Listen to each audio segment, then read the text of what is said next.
So I ended up picking up guitar by myself. I learned I was left-handed, so it really helped me out because I was watching Did you YouTube feel videos. cooler though? No, No, because there's no guitars to choose from, bro. Fuck, dude, I always thought it was so cool. Yeah? Remember Hendrix, Kurt Cobain, dude, all these McCartney, like yeah. McCartney, and I'd be looking at these guys. I'm like, and then I tried. I'm like, it was already tough this way. When I tried this way, I felt like I was in an alternate universe. But I always thought it was so cool, the upside down guitars. You know, at first I was like, shit, okay, like this is awesome. But then you have no guitars to choose from. Yeah. Especially back then. Yeah. When I had started. It's like if you were vegan.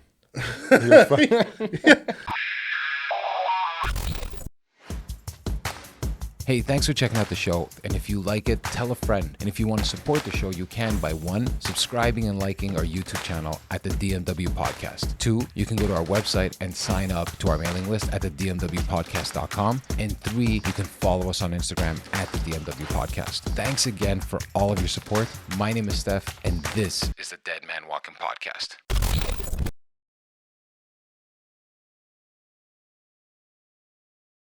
Pat, welcome to the show, man. Thanks for having me, man. I appreciate it. Dude, funny set like of things happened to meet you. Yeah. We probably met a million times already and don't remember. Don't remember. But fucking great to have you on, man. I love the Motion Epic stuff. That was stuff that kind of reconnected. Yeah. Or started this connection in the first place. Right. And you were the 300th follower of the show. And I was like, oh, fuck it. This is amazing. And then all of a sudden, dude, I repost, to say thank you. And then I find out that we know like 15 of the same people and close friends. So that's what's fun about this show is that sometimes you meet people that you are so close to the circle that you didn't know. And listening to the music and then finding out a little more about you and just like hanging out even last night with Chris talking about production stuff. It's fucking awesome, man, and I'm really looking forward to hearing the story of Pat, man. Of course, man. Well, thank you for having me. I really appreciate it. And honestly, it's so funny. We have so many mutual friends, as you said. It's crazy. And like we were, so many nights we probably had met, like you said, and maybe like we just had too many drinks and just forgot the next day. Most I don't likely. know. Like, Most likely. Because it doesn't make sense. Like, I mean, my cousin, Danny, who I worked with, and Dan Bano. Dan, there's Dave, Derek. Exactly. We worked with all of those. The amount of connections, it's absolutely crazy. So, yeah, man, and it's crazy sometimes the way things work out. So I had heard about, and I remember when I saw the name, I said, Pat DiMeo. I'm like, I know this name. And then the hat. Click. Yeah. And then I was like, the hat. I remember, because I remember really that amazing cover that you had done. We did a Tears for Fears cover with my ex-band, 70 Sons, yeah. Yeah, so I remember you guys did such a great job. And I rember the hat, and I was like, oh, this is fucking cool. It looks cool. I really like it. And then all of a sudden, the Motion Epic, when I started listening to it, I said, yo, this is fucking cool, man. This is really cool. I dropped the fedora, the cowboy hat, and I went to my 80s, the 80s side of me, right? But yeah, no, I'm very fortunate to still be here doing music because I had a tough journey. It's been a tough ride. Just from I don't know how back you want me to start my story, but you can go wherever you want. This is your place. Awesome. I always think of because I don't know if you remember the Goonies. Yeah. And there's a scene with Chunk when he's like, tell us everything, and he goes all the way back to the 3rd grade, so like the sometimes shuffle. Sometimes I don't know how far back to go. You know what I mean? Honestly, this place and this show is meant to go into where the journey starts, man. So if it starts at 2 years old, then that's where we start. Well, actually, it'd be great to go far back because it all makes sense. It comes full circle, right? So, when I was 2 years old, my parents used to tell me that I was obsessed with Pavarotti and Friends on VHS. Don't ask me why. Oh, there's some pretty good there was Sting on that. There was Bono, exactly. So Sting is a very important one on there.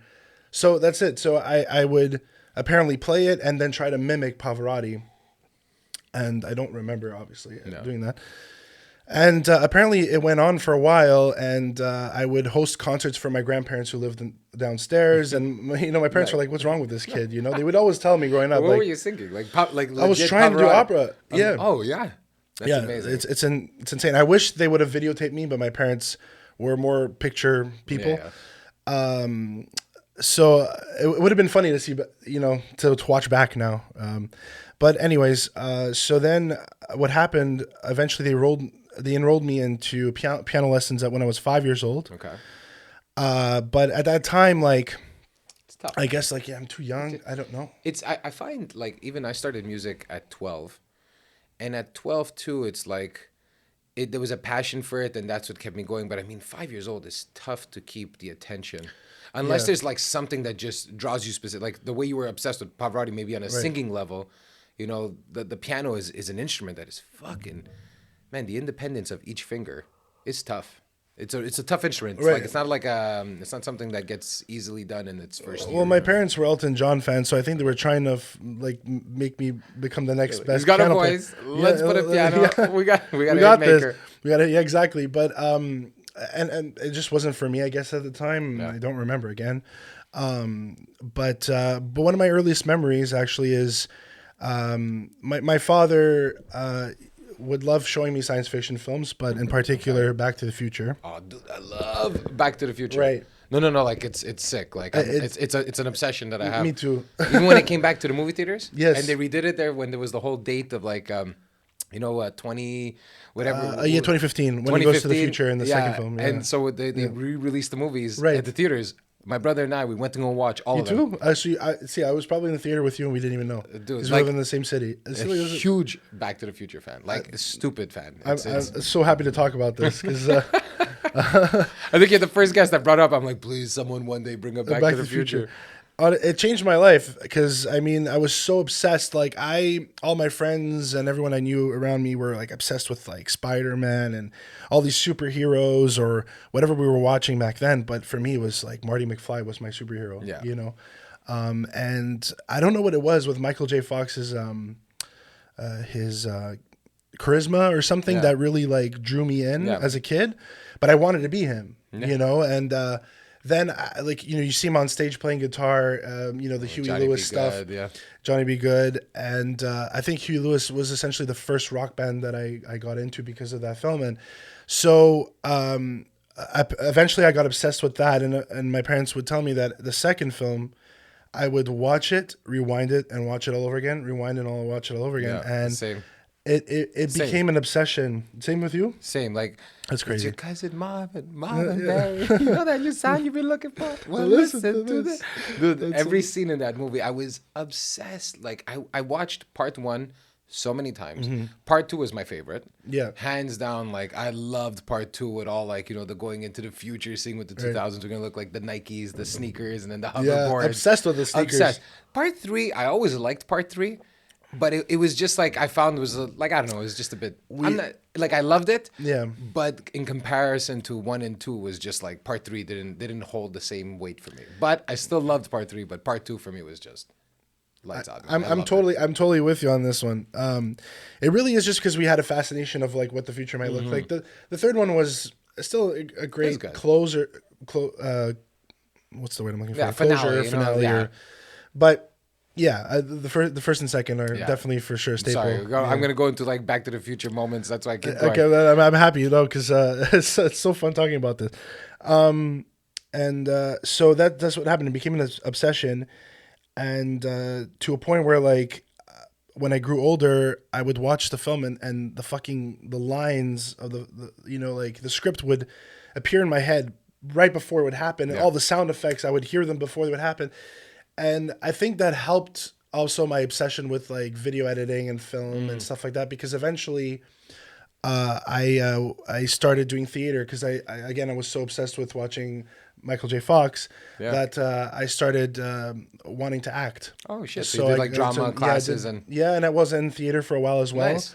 I did a couple of plays as a young kid. Yeah. What'd you do? So I was in Harry Potter at my elementary school. What was your role? What did you I was Ron Weasley. I don't know Harry Potter. I never watched Harry Potter. Really? Never. I watched part 1. I fell asleep like 15 minutes in, and I'm like, fuck this shit. I couldn't get it, but my girlfriend loves Harry Potter. Look, I'll be honest with you. At the time, I was obsessed with the earlier films, but then I fell off. Yeah. I mean, it wasn't for me, but like, I mean, it's a great series. A lot of people love it. Yeah. Like, I mean, it's for us, it's Back to the Future. For others, Yeah, Harry exactly. Potter is like the same kind of she obsession. loved right? it. She fucking loved Harry Potter. She totally connected with it. I just didn't. It was I was not, more a Star Wars guy, whatever. yeah, exactly. I guess like anyways. that's I funny. digress. But no, I as well as Star Wars and Star Trek too. I like a lot. But yeah, so I did that, and then I started just getting involved in like small roles here and there in other plays, and eventually what happened was one of the theater directors wanted me to continue, and as a young boy at that point, I was probably like 10 years old, 11 years old. Okay. She saw that like there was some potential and told my parents, and my parents they asked me, do you feel comfortable like taking this further? And at that time I think I was too obsessed with playing music and playing drums that I was like, no, I'm not ready for that. So When you think back now, I hate asking the question, but when you think back now of that moment, it's kind of like a big fucking question to ask a 10-year-old kid, like, what do you want to do? And you're kind of like so passionate about one, but you love this. Right. Like now when you look back now, what do you think of that scenario? That's a great question because I kind of wish I would have. It's so hard. It's two It's paths. a tough one, yeah, because like there's two completely different paths. Do you ever think about those? Well, paths yeah. sometimes? Sometimes it haunts me. Sometimes I'll be honest with you because I love movies, film. I love that so much that avenue, right? But I took the music route, and then again, like when we get to talk about when we get into the music stuff, you'll start to see like it is my true calling. At the end of the day, I feel like sometimes the universe tells you which path to take. I mean, it's just too obvious, and then if you take the other route, it's kind of like it just shifts you to where you need to go, right? That's what I believe. You ultimately go where you're supposed to go. Exactly. I kind of believe that too, like because I started off with music, same thing, right? And I thought that was my path, and I still like to this day, like I don't think of it as in a sense of like, oh my God, what if this, sometimes that happens. Yeah. Though I imagine, if the band ever made it, how would life have been? Like I think of that sometimes, but I don't harp on it because I'm like, I feel like it was part of the journey. Like had I not had the music, I wouldn't be where I am today doing this, which is also something I really love. So it's kind of like, how would I have, like, I agree. if that had happened, then, I wouldn't have my kid today, most likely. It's like all these other things that happen, you're kind of like, okay, I can't look at it from that angle because it's like completely different life. Like it becomes an obsession, though. Yeah, you'll never know. You'll never know, and it could haunt you. Right. Like of just the indecision after for any decision in but the I'll future. be honest, it did for a while. For myself. Me too. I had the blues, man. Like for years, I had the blues when music didn't work out. Like when that didn't work, because I said this is my path. Like this is the road. How come it didn't work out? What the fuck? Like what's happening? Like, this is not. I'm supposed to be a rock star. Like in my mind, I'm like, this is not supposed to happen. And then for years, it was kind of like, what do I do now? I'm lost. I don't know what the fuck is going on. Essentially, that's what happens. You become lost, and you become obsessed with yourself, and like, what am I doing? Like, I get that completely. Did you have that feeling as of 10? Like you started feeling like an uncertainty? It was more later on, looking back and saying to myself, like, why didn't I pursue it? But the thing is, I think what scared me was theater, because I wanted to do film. I wanted to be in movies. Yeah, that's two different worlds. Right. Or TV shows. Like I because from a young age, I don't want to toot my own horn, but I was a bit more mature in a sense. Like I was ready to work, like in a way, like you're ready for this position. I was ready to learn lines and stuff like that. And they saw that, because like initially, when I was enrolled in Harry Potter, I was Professor Snape. I was originally one of the other characters. But then, they saw that I was really passionate about it and I was learning the lines easy. And the role came up for Ron Weasley. And then they asked me, would you, they called my parents at the time because I was a kid, right? Yeah. And they're like, calling you directly. Yeah, exactly. You want to be in the room? I just spilled milk on my face. Yeah, hold on. I'll be there. And it happened a couple more times, like when I was doing some background acting for films, like for the Family Channel or that ended up on Disney Network as well, that I would just be like on scene and then they would ask me, hey, can you come here a second? We want to pull you in on another scene and do this football. Oh, yeah. While you're doing something for one set, for one show, someone's like, okay, come in. We're going to get you to do something else. Yeah, exactly. That's how it ended up happening, right? And there was one film where it was so funny because I was with my mom on because again, like my parents were always like in on it too. They wanted to be, you know, and there was one scene in this film that we did. I think it was called Dog Walker, and it was on Family Channel. This is like 20 plus years ago. Oh yeah, yeah. And you see me and my mom. It's funny because I wore this like lime green jacket, so I really stand out, and it's just embarrassing. But like, and there's this one scene where the main character walks out with like one of their dogs, and again, like it's called Dog Walker. It's a really cheesy, but I love Family Disney Channel. shows. The name of the show is like exactly what the show is about. Exactly. Dog walker, I walk dogs. Yeah, exactly. You know? Like, there's not much storyline to it. It's just so funny. So that happened a couple times where like I got to meet the director, and then like then okay, you want to come next week, you want to do this, and then I ended up really enjoying it. But the problem was I wasn't really. It was long days. Yeah. I was a young kid. You look back and you're like. Yeah, maybe this was for the best. Maybe it was, But quick question. Your parents, did they do anything in art? No. So I'm surprised because a lot of times when parents are like involved in all that stuff, like my parents weren't art people like at all. Like interesting. My mom was a educator, she daycares and stuff like that. My dad was old school mechanic. Okay. Family. There's not really art happening in the family. I don't know where my connection. Like I know my brother liked acting. My other brother was more like he wanted to be a pilot, and for me it was like Do you have any like great grandparents or aunts and uncles? I had like a grandfather that played guitar, but but I didn't even know he really I never saw that. Like I never saw that side, right? So I just remember getting a guitar from him after when I was older, and like this was an old guitar of his, Okay. So it was cool, like, but I didn't have that connection outside of that. But that's why I was wondering, like, I wonder with your parents, was there a... They just were obsessed with music. Like they loved big music fans. Yeah, they were going to concerts and stuff. Okay. And like my parents took me to, my first concert was when I was 5. It was Elton John. Oh, shit. That was my That's my top 3 favorite concert I've ever been to. Really? I've seen Elton John on the farewell tour. Okay, me too. Yeah. And what a fucking show. Incredible. Dude, I couldn't believe it. Like, the guy is old as fuck now still, and he's still amazing. Insane. I was very emotional. Like, I saw the farewell show. I had to see it again. Just, because it was just so many songs that I grew up listening to because of my parents, and incredible. And then they took me to see David Bowie, which was another big influence. So the last concert. I had tickets for that show. Last series before he passed away. When he did because what was that? What am I saying? Series. Last tour that he did. Yeah, because that was 2015. No, it was probably 2003. Oh, okay. So you had. I had tickets? There was a show. I remember I was working at CTV, and I had the opportunity to go watch David Bowie. So it had to have been a little after 2012. When did he pass away? 2017. Okay, so in that period, I remember he was on a tour, and I had tickets with CTV. Oh, I think. And I didn't fucking go to the show. I didn't go to. I don't remember what happened, but there's 2 shows that if I could go back in time, and I regret. I had tickets for Prince, and I had tickets for David Bowie. Shit. And both of them, something happened that I could. No, I know one of them. Prince. It was my buddy Gino's birthday, and I promised I was going to go with him. And so I said, okay, you know what? I'll see Prince the next time, thinking like he's gonna live forever, and then he fucking died like 2 years later. And Bowie, same story. So it must have been a smaller show then, because I don't remember it being publicized. It was. I remember I was at CTV. I remember because I had free tickets. I even had free tickets to go watch Bowie and Prince, and I didn't go. So that's why I always remember I say fuck.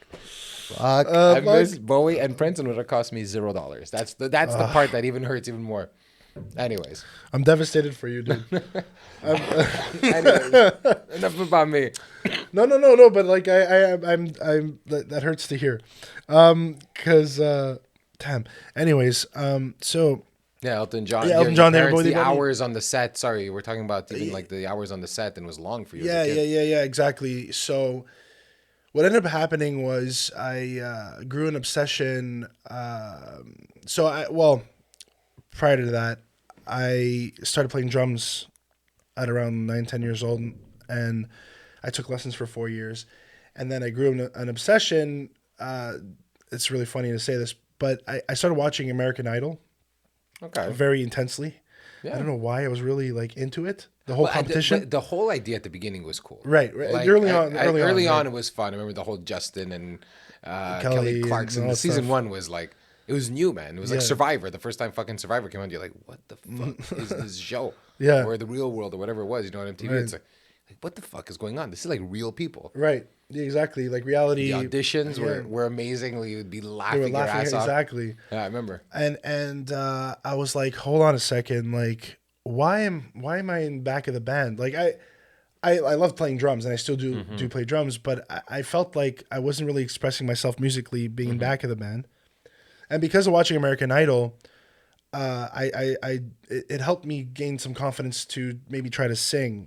And again, probably when I started singing, I was for sure garbage, and It's normal. Most people suck the first time they do everything. I was obsessed with grunge music at the time too. So I was listening to fucking Alice in Chains and Stone Temple Pilots, and some heavy I was trying to voices. sing like with that raspiness, right? And so I ended up picking up guitar by myself. I learned I was left-handed, so it really helped me out because I was watching Did you YouTube feel videos. cooler though? No, No, 'Cause I there's no I guitars to like choose from, bro. Fuck, dude, I always thought it was so cool. Yeah? Remember Hendrix, Kurt Cobain, dude, all these McCartney, like yeah. McCartney, you know, and I'd be looking at these guys. I'm like, and then I tried. I'm like, it was already tough this way. When I tried this way, I felt like I was in an alternate universe. But I always thought it was so cool, the upside down guitars. You know, at first I was like, shit, okay, like this is awesome. But then you have no guitars to choose from. Yeah. Especially back then. Yeah. When I had started. It's like if you were vegan. Exactly. And it pissed me off because I'm just like, I really like that white fucking Gibson on the wall. Not gonna happen. Not gonna happen. And back then, I mean, like the internet wasn't like, you know, as good as it is now, Yeah. where you could have ordered a Yeah. guitar that you might have liked. So I picked up the guitar and I started learning through YouTube, and I was trying to sing along playing guitar, which took me a long time. But then I eventually started writing songs that way. And it was funny because I had done, I remember that back then, I had done a cover of Rooster by Alice in Chains. Good song. And I was trying so hard to sound like Lane Staley. And I put up the cover on YouTube. I don't know what kind of confidence I had back then. I was like 14, 15 years old. And it was really funny. I received the comments. I was all excited. And it was in Spanish. So I went and translated, and it said, man, that kid really does sound like a rooster. Oh. So that triggered me. And I take criticism pretty well. And ever since I was a young kid, like it's funny to me because a lot of people get offended. And for me, I've always been like, yeah, whatever, man. If you don't like it, you don't like it, right? I was like, I had the rock star attitude, but Dude, I had the go fuck yourself Yeah, attitude. exactly. I had the like, you know what? I sound like a rooster. yeah, I'm gonna fucking practice singing. I'm gonna show you I'm not a fucking So that's- rooster. that's- Like I was. yeah. That's Sorry, my not to- problem sometimes. Like when I was a kid, if someone said I sucked, I was like, oh yeah, I'll be right back. 3 months later, ripping like everything on a guitar. But that's what I did. I did exactly like you. We're very much alike. It's so funny. It put me in a position where I'm like, I gotta be better, right?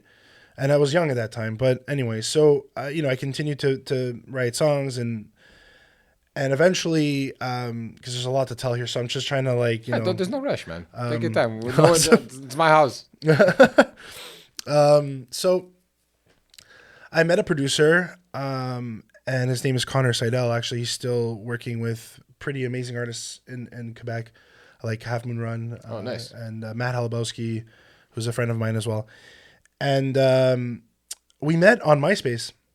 So yeah, but back then it was the thing. So we hit each other up. I found out that he and his brother had started a home studio out in the Bay d'Urfé area, and Okay, cool.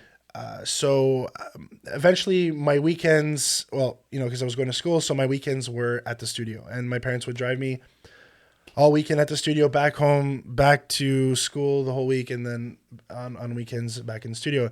Happened for a long time, and I was in different projects. I was trying different things, and because I was just so passionate about. How are you feeling about that? Because I like, that period, whenever you're trying a lot, were you seeing success? Not really. How are you feeling with that? Because that's usually the part that, Right. that's when it starts weeding people out. Yeah. Slowly of, what, maybe I'm going to go, this girl's pretty good now, and my girlfriend, no, it's true. Yeah. It's like, I think I'm going to spend more time with my girlfriend.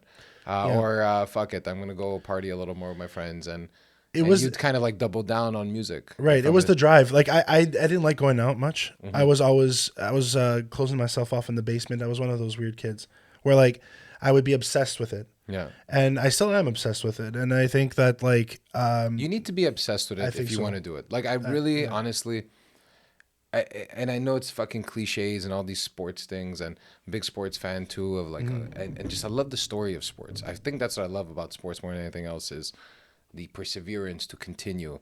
Right. You know, and it transcends to any industry. Like if you're a musician and you're not gonna pick yourself back up every time you got a fucking rejection letter or someone telling you sound like a rooster, you sound like shit, you look like shit, you know all these things, like man, it weighs down on you. The amount of rejection that I've had, it actually kept me going. I'll be honest, because I during that time, and I was approached by so many different because of the opportunities that were, I was putting out music and I was getting, in talks with people in the industry. And, eventually as I grew older, and I started, I had my own license in my car. I started to be more adventurous and like drive out to Toronto and sleep in my car if I couldn't afford a hotel. I've actually, this year's 9 years I've been going down to Nashville. Yeah. I've been doing a lot of songwriting down there, meeting really cool people in the industry.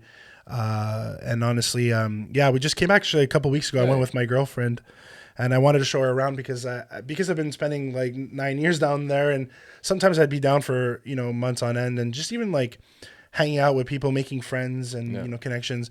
I got to familiarize myself with like really cool spots out there. And, so I brought her out to where I'm like, this is where we're going to live one day. East Nashville is my favorite part. Dude, you need that vision. You need that vision. Really? I really, honestly, I believe that if you don't have a vision, this is like whatever talk, just you need direction. Like you need a vision of like, and even if it's the craziest fucking thing in the world where people look at you and they say, dude, what are you talking about? It is vision. You need that vision because that's what's going to keep you going every time you get a rejection. Yeah. Like, it's like, if you don't have that, and you're saying, okay, it's okay, this is just part of the plan. Even if you're lying to yourself, it doesn't matter. You just need to tell yourself, like, it's part of the plan.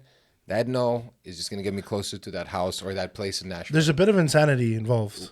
There's a lot of insanity. You can't do this stuff. You can't do art or you can't do anything with an obsession if you don't have some sort of insanity involved in it. Like, you love this thing. You're so passionate about it that it's borderline crazy. Well, that's it. I've been told many times to stop. Yeah. And I never did. And that's the thing about me. And it came to a point also where like I'll be honest, like there were parts of my life, points where I should have taken a break, but I couldn't do it for the life of me. Like what? Like if you could yeah, of course. Like, so what happened, I think like the turning point in my life recently was I was in a really dark, bad space a couple years ago. And things weren't working out for me because I had, like I said, been doing this for a while, and like it just like, the perseverance is, you still want to try, you're still like excited about it, but there's lots of weighing you down. Unfortunately, my mom was diagnosed with cancer, and that I don't know what it did to me, but it made me realize that life is short. It made me think a lot about how young she was, because she passed away, unfortunately. Oh, man. Sorry to hear that. It's okay. It just like lit it's tough. There's no better way to put this, but like it lit almost a flame in me to say, like, I got to keep fucking doing this. I can't stop now. Yeah. And one of her final wishes, unfortunately, when she was on her deathbed, she told me, she's like, you got to do this. Like, this is your life. And, I'm very grateful for my parents because they've always believed in me, and especially my mom. And at the time that she was passing away, I was out in Austin. I was writing one of our recent Motion Epic records, and she didn't want me to come home. She's like, "No, you have a huge opportunity. Like, you stay there." I'm like, "Are you kidding? Like, I gotta." So I flew home in the middle of writing that album, and I'm grateful to have spent final moments with her, and got to I think that was important, because if I would have missed that, I think I would have been in a really bad place right now. But she. Like and it's so interesting how life happens, because in that moment and during that time, I was kind of in like a period where like things were getting tough, and especially because she was she was diagnosed in 2018 when I had started the Motion Epic, which was kind of like, it was so funny because I was such in a terrible position with my career. Started the Motion Epic. I was so excited about it, hearing news about my mom, and it's just like this limbo of emotions. And she, she kept me going throughout that time. And then, eventually, unfortunately, she didn't have long. I mean, she was diagnosed with stage 3 ovarian cancer. So I learned that she didn't have long. But during that time, as much as I was there by her side, and I was always appointments and being in and around the city, I also would take weeks on end to like travel out and do the music thing. And I was in Toronto, Nashville. I was going all over to just pursue the career at the same time, because she didn't want me to stop. She's like, I appreciate you taking care of me, but you need to be doing your music. You're doing well. Keep on going. So yeah. Man, that one just thanks for sharing that. That's heavy, man. And I can't imagine the feeling of that. So, dude, it's and then when those things happen, it's funny because it kind of reminds you that time is finite. You realize that, and I don't know, maybe just because it turned 42, like not 42 but 40. It's, you kind of look at it and you realize that you need to do the things you need to do in your life, because there is only so much time left. Yes. And then, in those moments where it's someone that's close to you and special, and then they kind of give you that reminder, right? In a time where they're in pain, and they're reminding you of, like, go do you, like, man, that's heavy, in a positive way. It's something in a negative moment or in a sad moment. It's something that you can kind of keep with you. Right. And kind of every time you don't feel like doing it or whatever it is, you kind of have that voice that's kind of helps remind you of the vision, and all that stuff kind of works together. And it's fucked up the way things work. But that's the thing. So like, during that time, my friends, my therapists are like, you got to take a break. And I'm like, no. As soon as the funeral was over, I called up Andreas and I'm like, dude, I'm getting back in. Even him, he's like, dude, like, your mom just died. Like, let's wait. I'm like, no, I got to get back in. It's also part of the coping, the grieving. Right. Like sometimes the music is what's going to help you get through it. Right. I mean, that's it. And I felt like if I were to stop at that point, I would have really hit rock bottom, because I was just not. Are you like a workaholic? Yeah. Okay. Same here. I'm a fucking workaholic, and when I'm not working, I'm depressed. Like I'm just automatically, something is wrong. I should be working on something. And it's not always like work as in work, but it's just working on something. For me, a project or something that I have to, because I need to immerse myself in it. And if I don't immerse myself in it, then my brain is kind of like, well, what are you doing? Exactly. And then the brain is always kind of like, I don't know if that hamster scenario where it's always running. Yeah. And it's running because that's just how I'm built. So if I'm not thinking about something, if I'm not working on something, then my mind's going to go to places that it's going to find a distraction that's not a healthy one. Right. It's either food or a drink or whatever the story is, It's so funny you say that. And so so it's like you want to find something that is going to produce something good out of something bad. Exactly. That's the way I am. Like when I hear shitty news, I'm like, okay, I got to double down on what I really like doing, because that's going to help me get out of this, because I need to just focus on this right now and use that bad news to drive me to be better at what I'm doing now. Like that's how I've worked at it. And I understand the idea of like calling up right away, because what am I going to do now? Exactly. Like, what am I going to do? Sit around the house? But that's it, and then like, I do find moments to relax or find inspiration in other things. Like I love watching film. Yeah. Like I'm a movie buff. Yeah. So I love going to the theaters and like finding, but when something tragic happens like that, it's like no matter what you do, you're thinking about. It's there in the back of your head, man. So you got to work, and I find like that's why when going back into the studio, you don't think about it. Yeah. So that's what kind of like, unfortunately that whole situation with my mom and her passing was really a wake-up call for me. Yeah, for sure. It just kept me, honestly, I'm happy that it kept me going and didn't put me in a darker place. But Yeah, I forget why we went on that tangent. We were talking about Well, because we were talking about Nashville Division, right. and then we fell into your mom because I think you were talking about. I remember we started off with the vision of Nashville because you had Right. went there with your girlfriend, and you were Right. talking about it because you were doing a lot more music now, Yeah, yeah. and I think we were talking about the rejections And also, and not stopping. not stopping. Yeah, that's Yeah, it. that's it. So yeah, so I went from project to project essentially. Yeah. And that's where I was getting at, and then eventually, so I stumbled onto the Motion Epic. But when you say you stumbled on the Motion Epic, like that was an existing band? No, no, no. I started. So what happened? Well, I mean, stumbled upon it was is more of like it was my creation, it was my baby, but it was something that I always wanted to do. So now we circle back because my obsession of Back to the Future. Right, That's where the so 80s thing the came 80s from. thing comes back. Now I got Huey Lewis on. I know. my I saw it. That's why I saw jacket. Huey Lewis here. Check it out. So, and that's why I have it on my jacket. It's just a reminder because, so what happened was I was, throughout my years, and especially like, I was, I had my emo phase, I had my grunge phase, and I still listen to that music all the time. But Yeah, you can't get rid of it. Like I still listen to it. I don't obsess over it the way I used to, but it's there. It's like it's yeah. good when it comes on. You fucking still like it. Come on. you're like, shit, it brings back good memories. So, again, now we're talking about the 80s, 1980s. Again, I was born in 92, but the decade before, obviously, my dad had introduced me to, and I was into also like David Bowie and Labyrinth and like that soundtrack and movie soundtracks from the 80s and like loved Labyrinth. Yeah. They watched that movie sometimes. My cousin Dan and Christina all the time. They fucking love that movie. it's such a strange film. Yeah, it's such a strange film. It's a great film, but it's Yeah, like they love the way I obsessed like over Back to the Future. At one point, they were obsessing over Labyrinth. So like even like the Goonies and the Cyndi Lauper and all that stuff. All that being said was like throughout my years and being in bands and stuff like that, I always went back. Like every time I would hear like the Goonies theme song, or I would hear I'd get chills.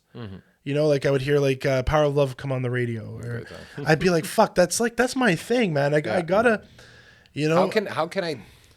Did you start saying I gotta stop caring what other people think? Yes. And I'm just gonna fucking play the music I want to play. Well, that's yes, because I was attending music conferences. Yeah. I was talking to people in the industry. I had a PR agent that I was close with, and they always would guide you in the way of like what the industry is doing. Yeah, the and trends, it's just the trends. And I was getting tired of that too, and I honestly, I was just like, I got to do what I feel is right in my heart, you know? Man. It just like, why when I play the Goonies theme song, the Cyndi Lauper song, Goonies Are Good Enough, it's just, I mean, Yeah, why when I play it, it does something to me. Yeah, it just does something. Why? So I have to pursue that, right? And that's what I told myself. So at that point, I was like 26 years old, and I was like, like it's time that I fucking do what I want to do. Dude, the fact that you had that feeling at 26 is fucking amazing because most people don't ever get that feeling of actually listening to themselves and what they really want to do. And when they do, it tends to be a lot later in their 20s. Yeah. So the fact that you kind of came to a realization saying, you know what, man, I know there's trends. I know there's things that I could do that could be, on a fucking TikTok video. But it's not me. No. And when you know it's not you, and you start realizing that this is what you want to do, chances are the music sounds better. You're just doing better, mentally, like everything about it just comes out in a different way. It does, and because of the energy that you're putting into the project, you start to see that the reaction from people it's so interesting how that works though. Yeah. Because I've been in bands and where like we've been releasing music and it did fairly well, but I find with the Motion Epic it was so interesting, and I'll get into it shortly. But so what ended up happening was I was in a really shitty period, and I was just not happy with the situation with my ex-band, and then I had that spark come to me and be like, you gotta do that 80s project you always wanted to do. Yeah. And so I called up my buddy Andreas, who I'd been working with in the past and in various different bands. He started up a studio. And so it all started locally, but then I everything kind of branched off into the US, and I'll explain a little bit about that. But I gave him a call and I'm like, dude, I got to pursue this 80s project. I have a few songs I wrote on guitar, but they need to be translated onto keys. Yeah. He's like, hey, come over. We'll talk about it. Lo and behold, a couple months go by. We collect like 9 or 10 songs, and I don't have a name for it. It's just Untitled 80s Project sitting on my computer. And I'm like, I'm going to do this right this time. I'm going to shop it around and see what. Yeah. So I call up my ex-PR agent. I'm like, Paula, I'm like, and this woman, actually, she's awesome. She worked with Nickelback, pretty big names up in Canada. And I was fortunate enough to be friendly with her.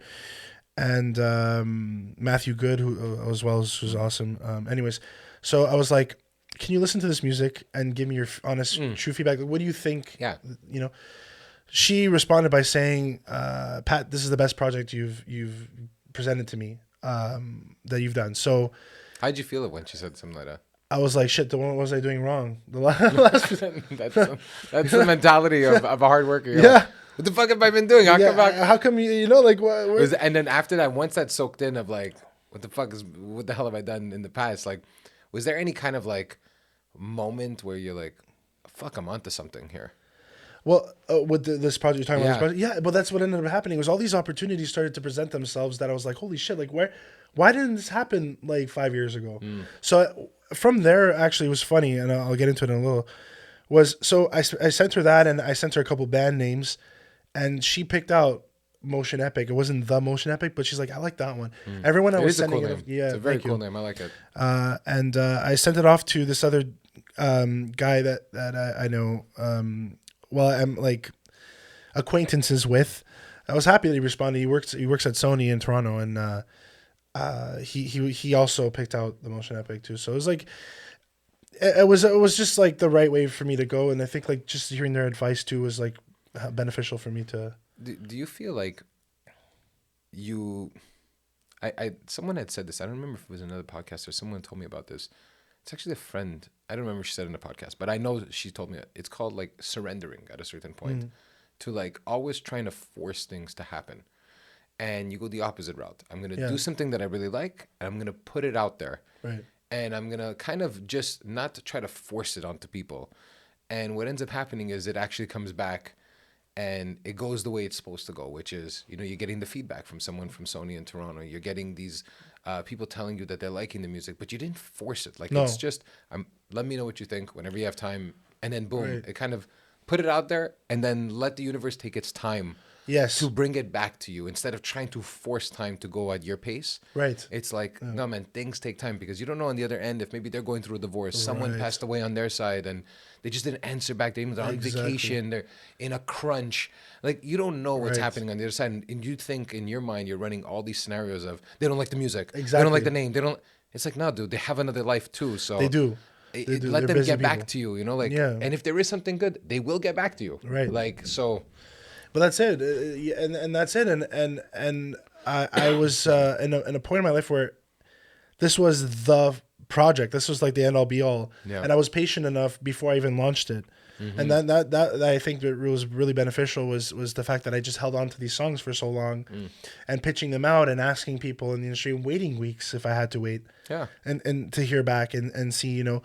And then like bringing the songs out to some of my songwriter friends in Nashville and asking their opinions and being like, hey, this lyric doesn't really fit. Like maybe you should reiterate it like this or like that. And so I really was, you know, I wish I would be that patient again, but I was really patient at the beginning of the project. And then when I started to launch the material, I started to notice that again, like, so now I got a call, more like an email from this person at Fox wanted me to try out in the US for like a singing competition because they heard the Motion Epic. And so I went to New York and I did all the paperwork. I was getting all ready for this. And I read the contract. And you know that I went all the way there and I backed out. I didn't do it. Why? There was just too much in the paperwork that I didn't, that scared me. Like what? Like if you know, if you get too far into competition, that you wouldn't be able to release music for this amount of time. Okay, and I had all control onto the and artist. when someone has control over me like a puppet, I don't do well. I'm a big fan. I'm a big believer in that too. It's like I want to work with someone but not at the expense of liberty in a sense, Yeah. right? Like you know that there's a benefit of being there, but I mean also at a certain point, like if you don't win or if you don't get whatever that comes out, now you're locked in for like 2 years of not writing that's it. anything or releasing. It's like, holy shit! I've heard horror stories. Yeah, same here. I've heard some really terrible stories, and for some people, it's worked out really well. Right. And Yeah. for some people, but a lot of people, it's like handcuffs. Right. And like, and that's not to say that I would never try it in the future Yeah. or whatever. You never know what happens. But at that point, even like I was asked to do La Voix here, and I said no. It's just because I was just so into writing the motion epic music, and I was like, I'm finally doing the project I want to do.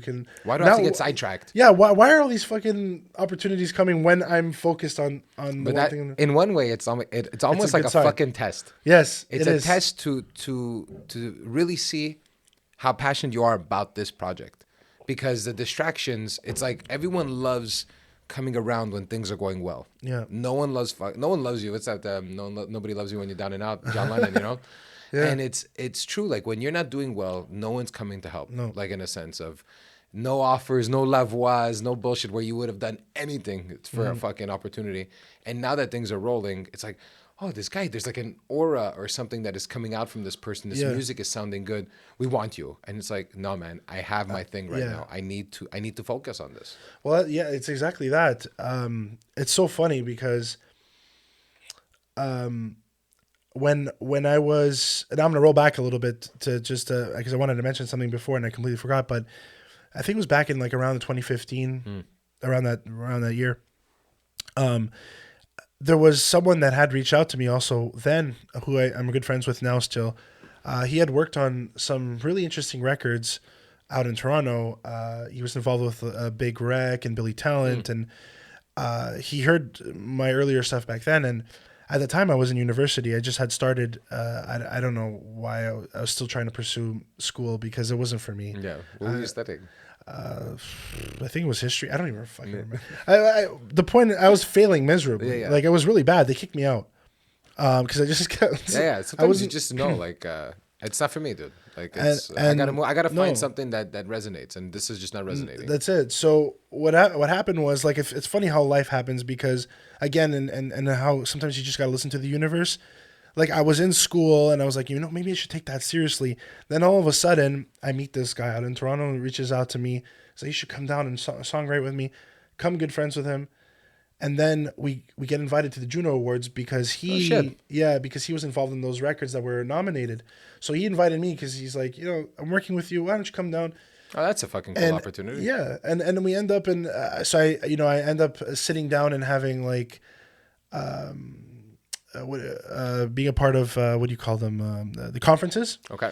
And with like popular Canadian artists and like listening to their stories and stuff like that, and watching the Juno Awards. I met Alanis Morissette and like all these cool people, and I was like, what the fuck am I doing in school? Right? Yeah. So I was like, sometimes you're just like, why am I doing this? I no, know. like, look how I. The universe is telling me to do this. And how did you feel when you were there? Like, did you feel at home? Yeah. That's when you know things are good. Like you feel comfortable. It didn't feel awkward. No, and that was like a real true, and that's why I wanted to go back to that story, is just because how it's so funny, like you getting drawn and how the universe works and how like sometimes it tells you to take that path. Yeah. Some people don't listen and they still steer the other way, and that's why they end up miserable, and it's unfortunate, but like. Sometimes you just got to listen, and see like, okay, well, all these opportunities are coming to me. What's the reason? So anyways, now fast forward back to where we were. So I started this project, Motion Epic, with Andreas. We're 10 songs in, finally start releasing music. And then I didn't know that there was a community of, in the genre that I was making the music, I was calling it 80s pop in my head, like retro pop. But there was a community called synthwave, a genre of music. I stumbled upon it by accident and realizing that, like, during the making of these songs, I'm like, holy shit, there's a home for our music. So I started to study. There's a community for it. Exactly. Yeah. So I started to study, and I'm very grateful for this, because if I, honestly, all the people within the scene are very open, and I met some really cool people, and I owe it a lot all to them because they brought us in as one of their own, and so we started releasing music under the synthwave genre, and one after the other, one song after the other. We ended up getting featured in. There's a company called New Retrowave, and they're like the top in our community. Okay. They have over 1 million followers on YouTube, and they really liked our first release, so they featured it, and so that really helped us grow even more exponentially. To it, yeah. Yeah, and then we found out that there were 25,000, 30,000 community members on Facebook, so we started pitching our music to them and these people. So eventually, as word got out about our band, a lot of opportunities came in terms of my dream was always to release on vinyl. Yeah, me too. When I took the EP, we made a vinyl out of it, and I was so proud to see it. There's something about it. I don't know. I remember buying my first vinyl was funny. It's Teenage Mutant Ninja Turtles, the original motion picture. I have that vinyl still. Okay. And I remember buying that when I was a kid, and I was like, this is so fucking cool. I remember my brothers used to come home with vinyls all the time, Guns N' Roses, Motley Crue, all this shit, and I'd take it out of the packaging, and you read the lyrics and the fucking behind the scenes. Right. And it was just something so... I still have a huge vinyl collection. Nice. Like, and I go buy vinyls almost like every month. I just go buy vinyls, and I love collecting them. I want to give them to my daughter when they're... like, it's like all these things, there's just a connection that... I love Spotify's accessibility. Right. But there's something about that packaging, and there's something about that connection to a record, or even a CD. I have like 600 CDs. It's like a insanity. DVDs, CDs. But there's something about a fucking vinyl. I don't know. Maybe it's I can't explain it. Like the 80s vibe or whatever it is. It's just there's something special about dropping that needle on a vinyl, waiting for it to turn, just listening to one full side, getting up, putting it. It's I don't know. There's just nostalgia. I don't know what it is, but I love it. Same. I fucking love it. It's just I explained it once to one of my good friends, but I'm trying to reiterate what I had said, and he's like, "Yeah, you're so right." It's just an experience that we don't get to do anymore because we're so used to getting in our cars and plugging in Spotify, listening to radio, everything, like access to everything. Exactly. So whereas back then it was like a moment preserved in time. It's like you sit down, you listen to that fucking album, and you're talking probably about the production and the record itself, and then you're like, it's done now. We flip it over and we. It's just there's a beauty behind it, and it's funny. You're making me remember a moment. I think one of my favorite Pink Floyd albums is "Wish You Were Here." Yeah, and I remember because I always loved the artwork. The artwork was always what caught my attention at the beginning. The guy on fire, the music business burning you, and it was like the whole symbol behind it. And I listened to that record millions of times on CD, Spotify, whatever. And when I finally said, let me pick it up on vinyl. Like I have this on CD. Like there's no need to buy this vinyl. But I bought it and I sat down. I remember one night and I put it on, and just Shine On Crazy Diamond like starts off the record, right? Which is just a fucking wow, And I remember looking at the artwork and really like sitting back. And I took the time. It was a Sunday night. My girlfriend was sleeping. I just put on the record and I was just hanging out in the house. And instead of like doing shit, I just sat back on the couch, grabbed the vinyl, and like really paid attention to it again. Like I hadn't paid attention to this album in such a long time. Reading the lyrics. Welcome to the Machine, and have a cigar, and I'm like, wow, what a fucking phenomenal record. Looking at the artwork, then I went online a bit, like while I was into like a little more of a history to each of the tracks, and I don't think I'd ever listened to that record in that way, and the only reason why I did it because it was a vinyl. Like I would have never sat down to look at Spotify that way. Exactly. You know what I mean? Like it was like the experience of buying it, unwrapping it, putting it on, being alone, just listen to it, and there's something so nice about it. Like there's a disconnection. Yeah, you just say fuck the world for like an hour, and let me just focus on this album and really enjoy the art and the time and appreciate the work that went into the album, the artwork. It's such a fun process that I'm fortunate enough to have that hour of time to do that. But I mean, fuck! I think if more people would do that, you would take the time to appreciate something. Right. Well, that's where we're lucky because, and I keep saying that we're lucky because we met the right people. I met the right team, and there's so much more to the story, and I'll get into a little bit. Yeah. But essentially, with the vinyl was I had a label out in California reach out to me, and that really loved the music, and we worked out a deal, and you know what, we became really good friends over the business. Like I find that like now when we talk to each other, we're talking about random shit and setting fart jokes and stuff like that. And That's when when you start doing the fart jokes, you're friends. Exactly, it's official. Yeah, and we're releasing records together. Yeah. And at first, like now he's released almost he's released every album that I've done. Okay. And it's called Sofa King vinyl. And Max is a good friend of mine. Max, shout out to Max. And and if it weren't for him, I wouldn't have be living the dream of releasing my records. Because he's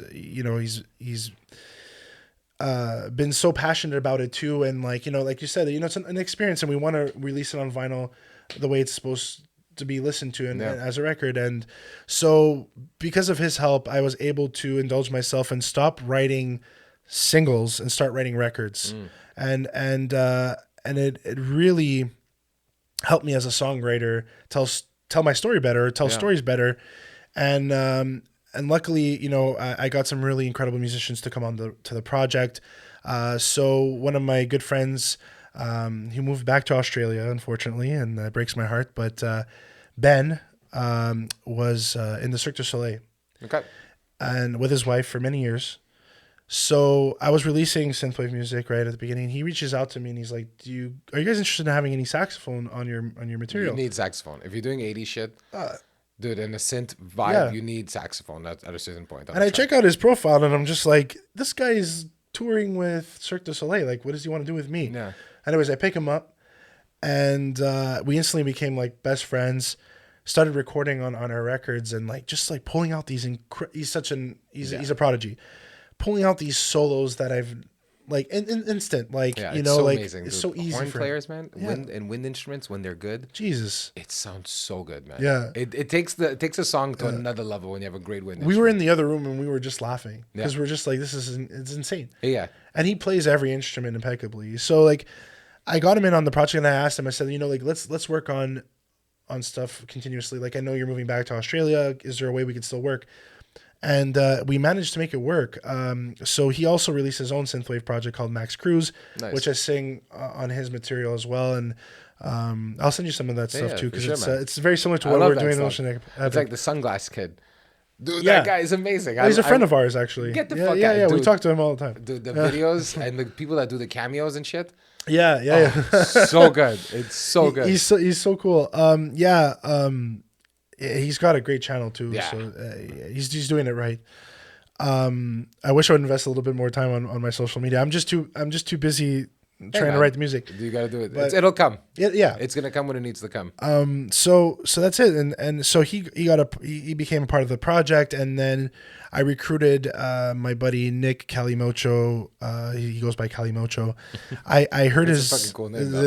Calimocho. Yeah.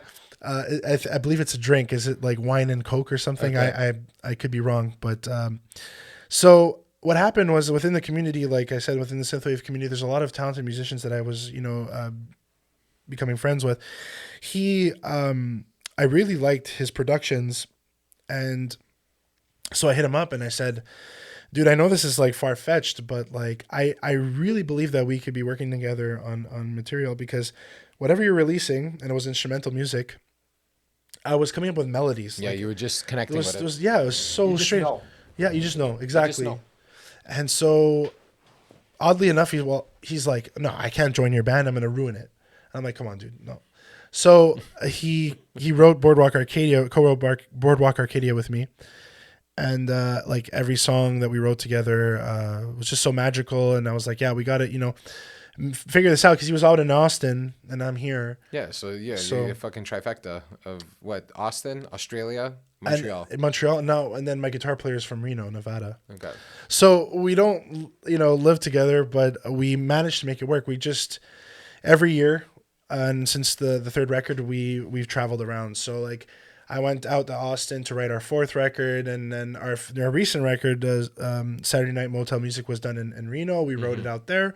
And then we all bring it back home to Montreal, and my producer, Andreas, just glues us all together because, that's the most important part. But did it change your whole perspective of writing music? Yes. Having that experience now? Because I know that helped one of my buddies, Dan, which you know. Yeah.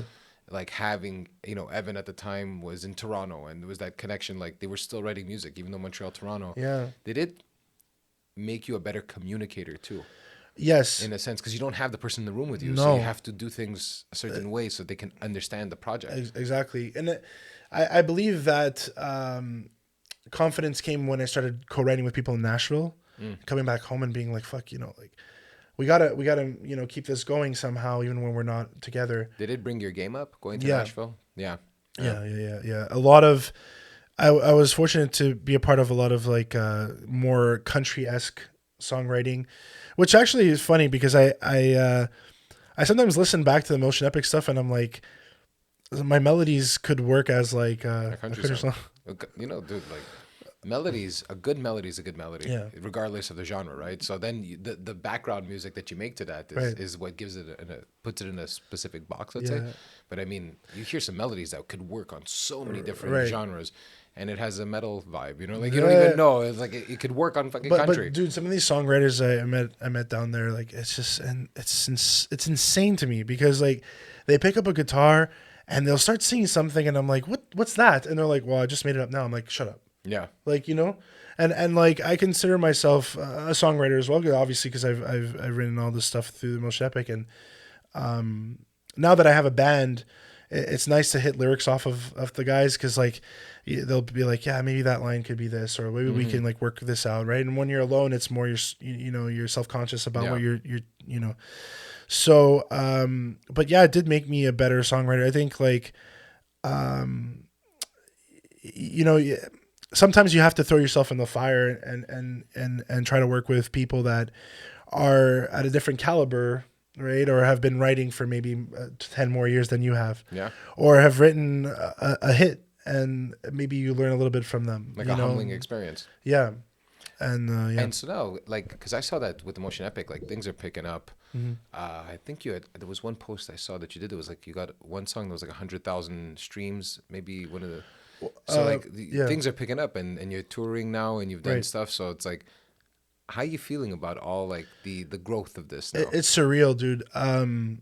So we did a mini tour in the summer. Was that your first like official tour? Yeah. Dude, I always wanted to go on a tour. Like, how is that feeling knowing that you're on the road?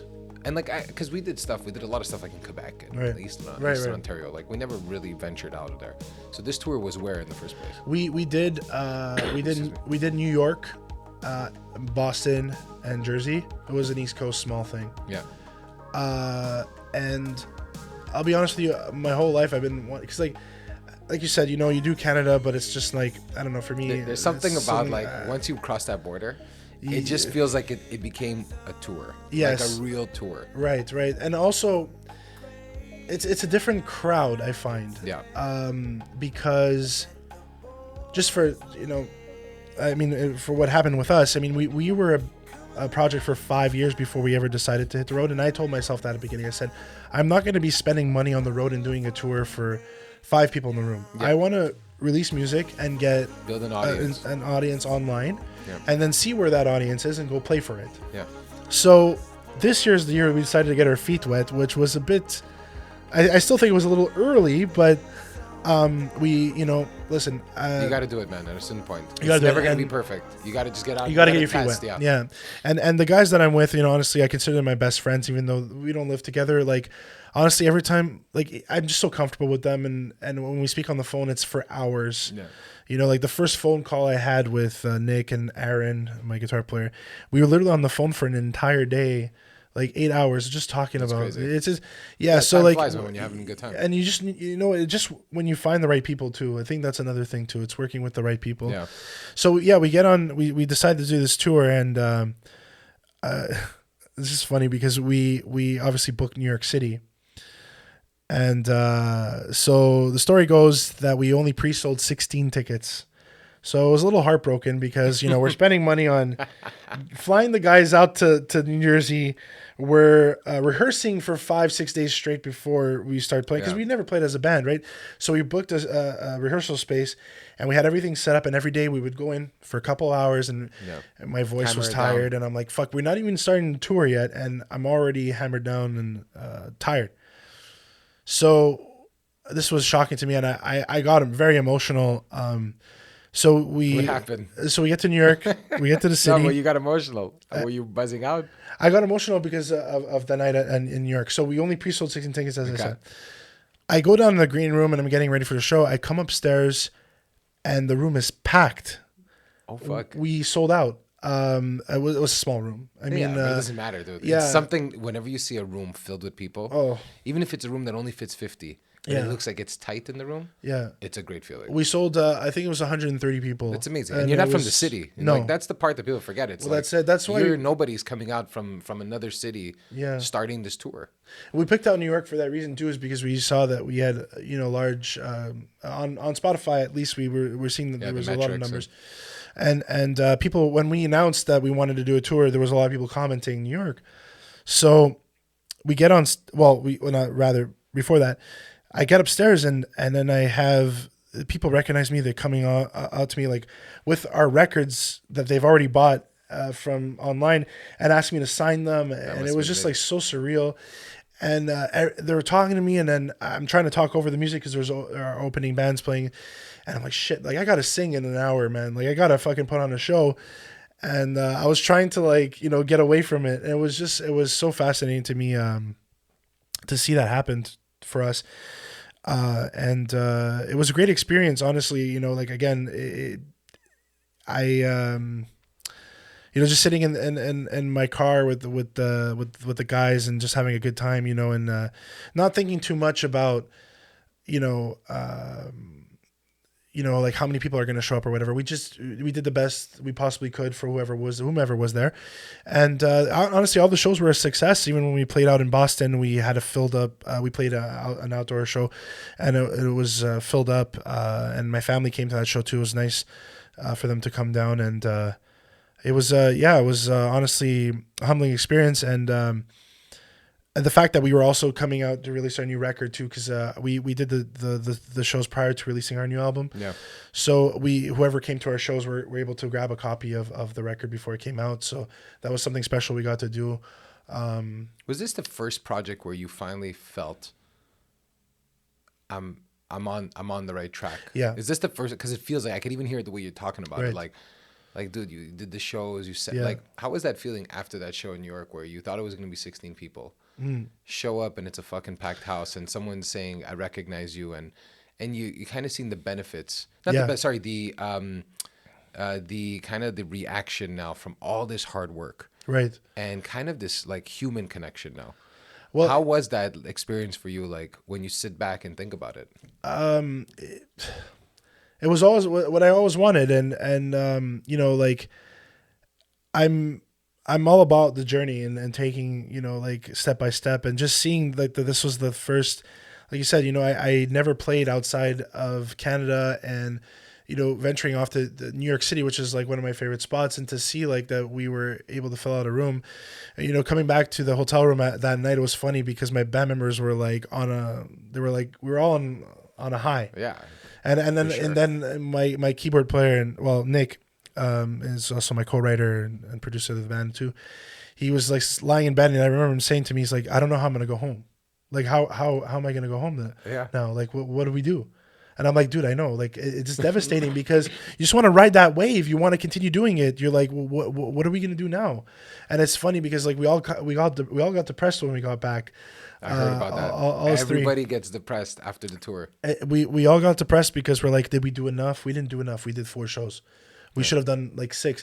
And I'm like, we were trying to book the thing all year, and I was like, guys, it's costing us a lot of money. And like, even for them, like this was like, luckily, with this project, fortunately enough, we've been able to reinvest because of our record sales. And luckily, like, again, I mean, I'm very fortunate that the fans are so into the project and that we're able to sell records, because that's what helps us move forward. Spotify streams only pay you so much. And we are lucky that our third record hit 1 million. We got a plaque recently for that. Yeah.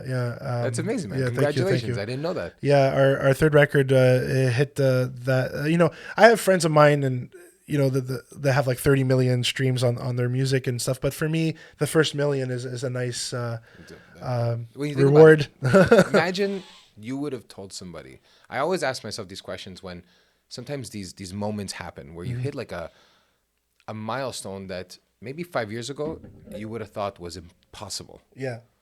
And then you hit them. How has that changed your whole mindset when it comes to what is possible now? Oh, it's like, it's funny you asked me that because I had a similar question asked to me recently. I think it's like, it's just a reminder to keep going. Now that I can hang it on my wall and say like, we did that. No, we gotta try to get that to the 10 million. 30 or whatever, 40. Someone told me once, like, if the goal doesn't scare you, the goal's not big enough. Right.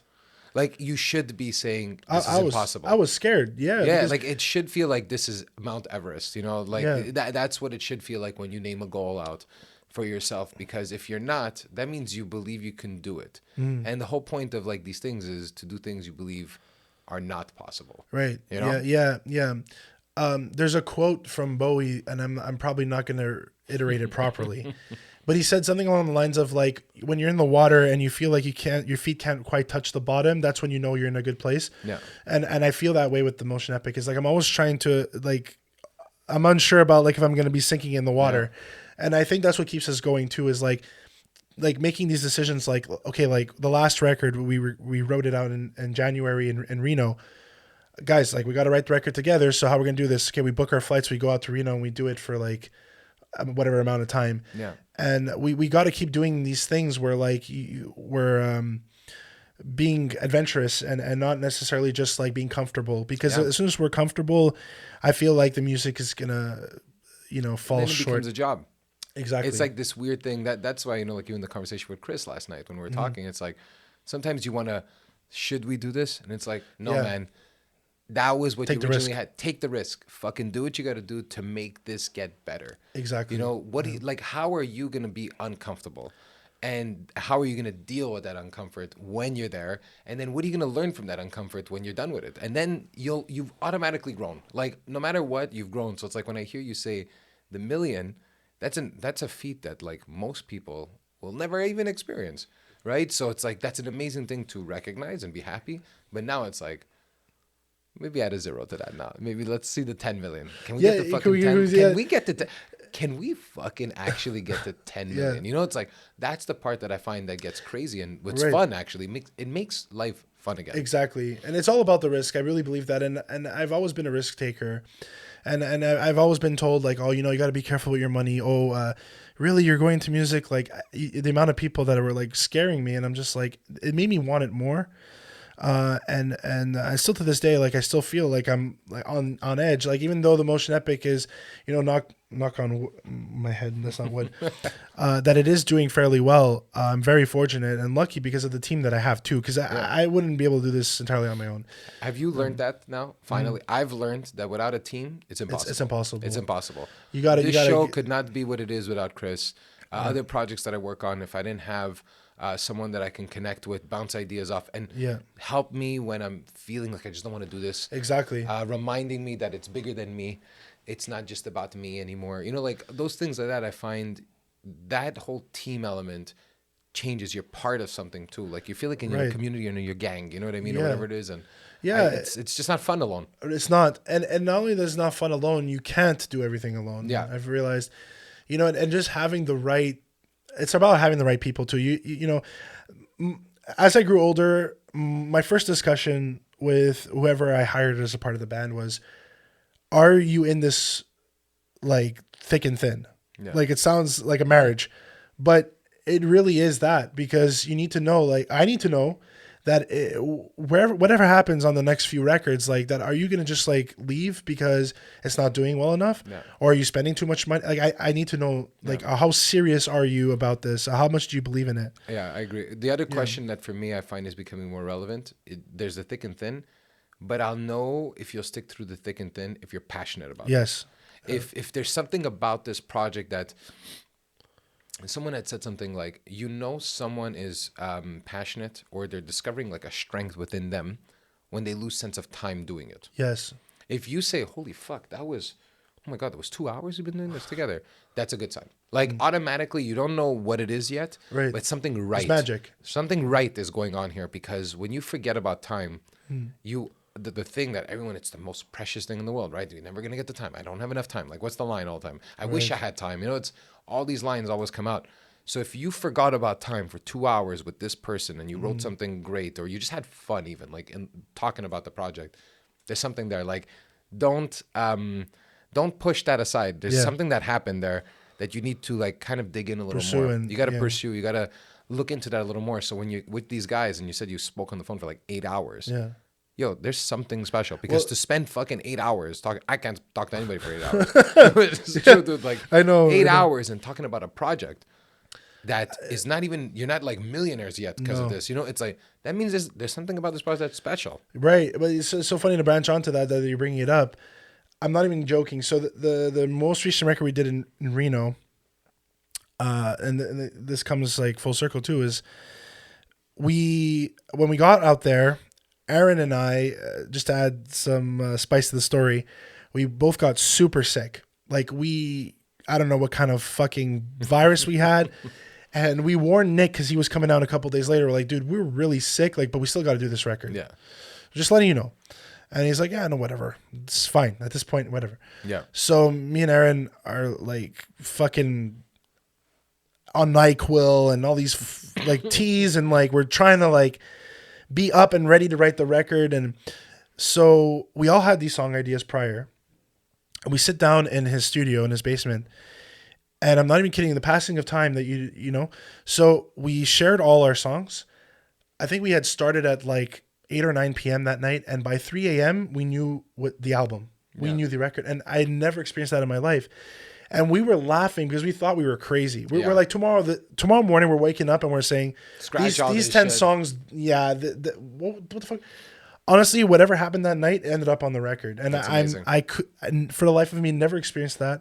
With these guys, it just means it's so right. Like, and Nick was on the keys, Aaron was on his guitar, and I was just singing, and I had like, you know, my papers in front of me, my lyrics, and we were trying stuff, and we literally demoed. I have it on my iPhone. I think like, well, it's periods of time during that night. Yeah. But literally mapped out the album, and I don't understand till this day how we did that. Like, what kind of sorcery but I guess again, meeting the right people that, you know, we get along very well. We, you know. And it just, I was so proud of that moment, and it was so much. We were so ahead of schedule after the first or second night that we had met, so we were able to really think about the embellishments and how we were gonna produce the record, in which it was that's more of the fun aspect of producing. Now it's that color to the album. Exactly. Like, where are we going to be adding in the Phil Collins? Yeah. Where are we going to be adding in? Yeah. Now it's fun. It's like it goes to that other level where the foundation is ready. Exactly. How do we make this house pretty now? You know. Exactly. And that's my favorite part of producing music. As much as I love going out and playing and singing on stage, the studio and watching, you know, it's like giving birth to something that didn't exist before, and it's so magical when you see it all come together at the end, and you're listening to like the master and the record. And I always do a listen, like once our records are done, I sit down in my basement and I play my album because I don't normally listen to my music all the time. And now my girlfriend listens to my music. Sometimes I walk in and she's like, you know, she'll be playing it in her car, and I know, and like all this stuff, and I'm just like, it's so funny to me. Is it awkward? It's like, I feel good about it, you know, and like, but it's just like, sometimes I do listen back and it is a little awkward. Yeah. But then there's like moments like where you're really proud, and like you hear your song on the radio and you're like, that's amazing. It feels great. Just getting that moment where you're actually sitting down with the record and you're like, shit, like I remember like how we put this together, because when you're sitting in studio for hours and hours, you listen to the song over and over again.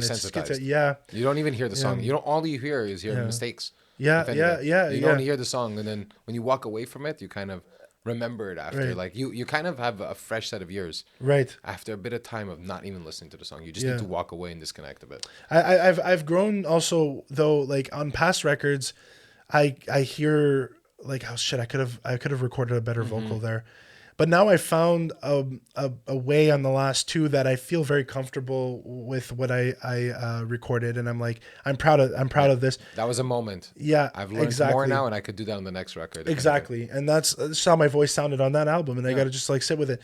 But before, I used to be very obsessed with critical with myself, and be like, "Fuck, that's what the world's gonna hear for the rest of my the rest of the time," and whoever gets to listen to it when I'm gone. But now I'm like, well, that was just a period piece, and that's what it is. Exactly. You know, like, and that's I'm growing more and more in that direction as an artist to say like that's what it is in that time. And but yeah, like now, like listening back, like I there was a period in time, like I said, where like I felt awkward. I was like, oh, whatever. But now, like it's funny to me sometimes when people are like, yeah, listen to your songs, and like, or they'll listen to me with they'll listen to our songs together. Like my buddy Dan will be driving around, and you'll put on one of our songs and be like, I love this one that you guys did, and it's a good feeling, you know. That's awesome, man. So now, look, it sounds like things are really picking up. What are you looking forward to now? Like what's coming your way for the Motion Epic in the next few months or in the next year? Do you have a plan? Like not a plan, but I mean, is there something that's in the works right now? Yeah. So like I said, I'm a bit crazy, and my band members, I hope they they don't find me. I literally will. I have PowerPoint presentations prepared of like the next few years of what I want to do. It's fucking vision, man. Yeah. It's vision, and bands need that. Like everybody needs that. You need someone that has where the next steps they envision, and then like alternate and fix up and edit along the way. But where are we going next? Like exactly. What's the plan? Like what do you guys want to do? You need to have a plan. Like you said, you have to always have projects running. So essentially, right now, like the near future, let's say, so it's my band members' turn to come out of Montreal to do the record. So yeah, because I did the turn, so now they're coming up here, and I have a studio in my basement, so that will be beneficial for us to do the entirety of the record here. And then so our next record, hopefully, as my plan was when I started this project, to release an album per year. I hope that we can continue to do that. Aggressive. Hopefully. Nice, and so that's the next thing, is the next album.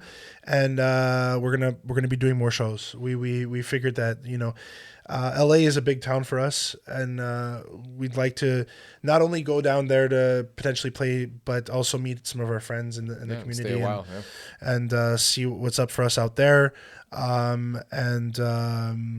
That's it. So that's basically the next step for us. We're just got to plan it out. We don't know when we're going to do the next tour and do LA and all that stuff, but right now it's the next album. That's our main vision. That's awesome. And the latest record, what's the name of it? Saturday Night Motel Music. Yeah, this fucking cool cover, man, on it. I really enjoyed it. And, Pat, what if someone wants to follow? Is it the Motion Epic? That's the Motion Epic everywhere. Yeah, everywhere? Okay. Instagram, Facebook, the X, not Twitter. Yeah. It's all unified, so you can search it up. Our records, if you want to, pick up an album, or if you're interested in that, it's through Sofa King Vinyl. The label's what's it called? The vinyl? Sofa King Vinyl. So fucking vinyl. Yeah, that's that's the play on words. How do you spell it? Is it Sofa? Sofa. Sofa King. Space King. Okay. Vinyl. And he's selling up the records on Bandcamp because it's the best way nowadays. Yeah. We're gonna, hopefully branch off onto there too. I want to build a shop on our website and stuff like that, but that's all in due time. Yeah, man, things take its time. Then I find there's always a point where, you just have to do this. Like it gets to a point where, okay, it's time now. Like I got to get this shit. Like with the video, I was like, I got to figure out a way to do video for this podcast. Like I really feel like it's missing a part of the show without having the video there. And then you're like, okay, I got to do it now. I got to do it. And you figure it out. And you killed it. And once you do it, once you make that decision, you're like, okay, I got to do the fucking e-com site for this fucking page. Dude, it gets done. It gets done in like 2 weeks. It's ready. It's up and running. Yeah. MVP version. Just got to get it up and running. It doesn't need to be perfect. We just need to see where the glitches are, fix up, and then we'll get better as we go. So there's just so many things to do, like even with our project, it's just like, I have a list, like I said, in my PowerPoint presentations that I create. There's just so much shit, and it's like, I can't get through it alone, and that's why we have to kind of delegate and see what everyone can do in order for us to get it done, because there's just like, there's so much shit. There's like, and now like within credits online too, and like adding lyrics, within your distributor. That's a new thing now, and that takes time. You got to paste them in and do all. Anyways, it's endless, really. So, oh, dude, man, I just want to say, I'm sure we knew each other prior to this. Yeah. But now officially we know each other. We do. It's official. And I just want to say thank you, man, for coming on to the show. Yeah. I think there's a lot of things that people can learn from this. One is just resilience.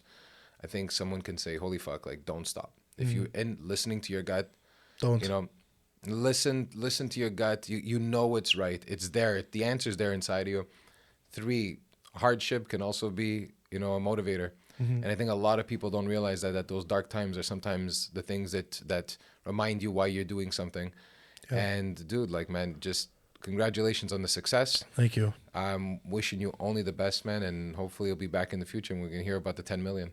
Oh, dude, I would love to, and I can't wait to be back and talk more, man. That's it. Dude, thank you so much. Thank you, man. Appreciate it. Thank you. Dude. Awesome. That's it. Hey, thanks for checking out the show. It's been awesome working on this project. And if you like it, tell a friend. And if you want to support the show, you can by 1, subscribing and liking our YouTube channel at the DMW Podcast. 2, you can go to our website and sign up to our mailing list at the dmwpodcast.com. And 3, you can follow us on Instagram at the DMW Podcast. Thanks again for all of your support. My name is Stef, and this is the Dead Man Walking Podcast.